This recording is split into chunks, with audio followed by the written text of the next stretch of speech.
Hey YouTube friends, welcome back here to another episode of Maverick. You guys seem to really enjoy this so far. The last episode I got lots of likes, lots of comments, so thanks for that. You guys seem to want to see this project, so that makes me really happy because I've really enjoyed doing it so far. Hello again to all my new subscribers that have recently joined me. Welcome to my channel. If you don't know that much about me, I basically play theme park games, mostly Parkitect because I play on a Mac, and I love to do realistic things, do recreations, and try and build and do projects that resemble real things in real life or look like they could be real. So that's kind of what I go for within this game. And I don't really play campaign modes or anything like that, simply because I like to do what I enjoy doing the most, and that is building realistic projects. So that brings me here to Maverick from Cedar Point. So today I'm just going to be doing a few things. One of them is a tunnel. I've used the wrong texture wall already, and I'm going to change that later on. And I also noticed while I was building this, I checked back later on for a photo reference, and the tunnel actually rises 3 times along in height. So I need to just change that a little bit. But since the last episode, I've actually measured out the coaster by using, how I do that is I like to lay down a footpath, I draw a square around the ride, and then I like to colour in every 10 path tiles and then count them. And then that way I can figure out how big the map size should be. So I've gone into scenario editor and I've actually created a map size. I think it was like, I can't remember now, maybe like 80 times 100 or something. I'm not really sure. It's quite small, it's not too big. And it basically just gives me enough room to fit the coaster in and have a little bit of space either side of it, just to play around with some of the surrounding areas. So I've just done that. I've added in some of the terrain, like the water, in the areas that it should be, and I've also gone ahead and just drawn out some grey patches on the grass, just where some of the backstage access points will be. So those I'll come back to more later, but for today I'm just going to focus on the lift hill mainly and get some of those supports done. So I'm just looking at a photo reference of Maverick. There's quite a lot of photos online, so it's quite nice. One issue I had is actually the support colour. In some photos the supports are quite pale, and in other photos they're like more of like a brownie colour. So I'm not really sure which colour. It could be the lighting in the photos, I don't know, or maybe when the coaster was new they were a bit brown, and as it's got older they've got a much lighter. So at the moment I think they're a bit too light in my recreation here. I'm going to just darken them ever so slightly, but not too much, so I'll do that later on. But for now, I'm just going to go in and do the supports here on the lift hill.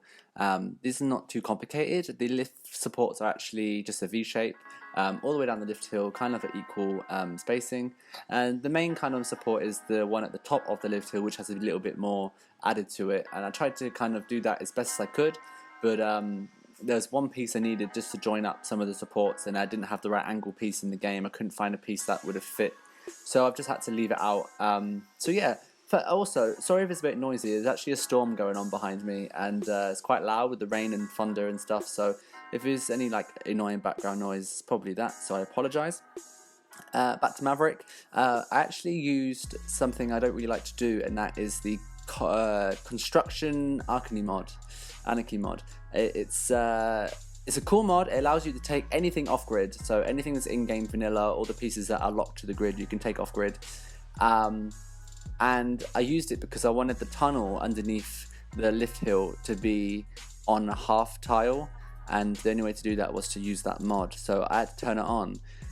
But it just kind of makes building a bit of a pain in the ass sometimes, because you have to, everything can be risen at like 0.1 heights, and so it can just be a bit awkward trying to get everything to line up sometimes. And you can use the shift button to line everything up, but you know, it's just a bit complicated, and I don't really like it. But I used it in this, and actually it kind of did me good, because I put, as you just saw in the lift hill, I put these little red pillars in the support to attach to the track, and actually those are normally can only be lifted at 0.25 height increments, and so I've been able to actually put those in the track quite nicely using that construction anarchy mod. So yeah, anyway, I had that turned on, but I actually normally have it turned off for the rest of my game build. I actually turn it off as well once I finished with it in this build, but I actually turned off the coaster Anarchy mod and not the construction one, and then I wondered why the pieces could still move up and down so much, but never mind, that's that. So now I'm just going on and doing the catwalks for the lift hill, and I'm just doing the same old thing I always do, laying down some catwalks from the catwalk mod. I'm going to do 3 or 4 different rails going up, decorate those with some control boxes, some lights on top, save those as a blueprint and copy and paste them up the lift hill just to save myself some time, because it can be quite a long thing to do when you do catwalks, placing all the rails and things. So it's sometimes easier just to do it as a blueprint. And also, as you can see, I've actually recolored the supports to a more of like a brownish color. If anyone has been to Cedar Point recently and knows Maverick well, I would love to know what color the supports are, because from pictures you just can't get an idea of it. If you Google Maverick, you'll see what I mean. It's just I can't figure it out. I think I've got the brown correct-ish, but I'm not 100% sure.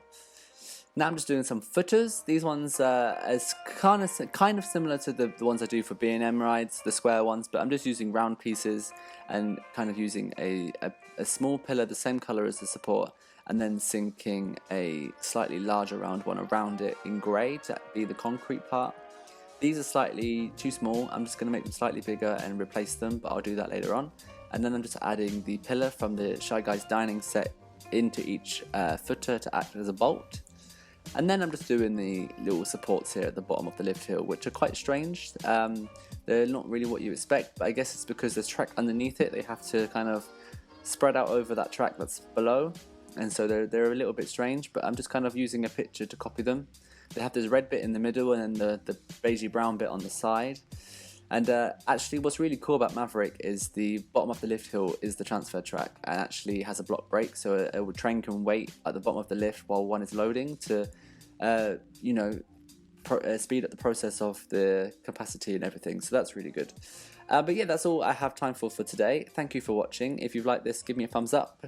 Comment down below if you have any questions or anything you want to say to me, and stick around, and I'll see you all next time. Bye.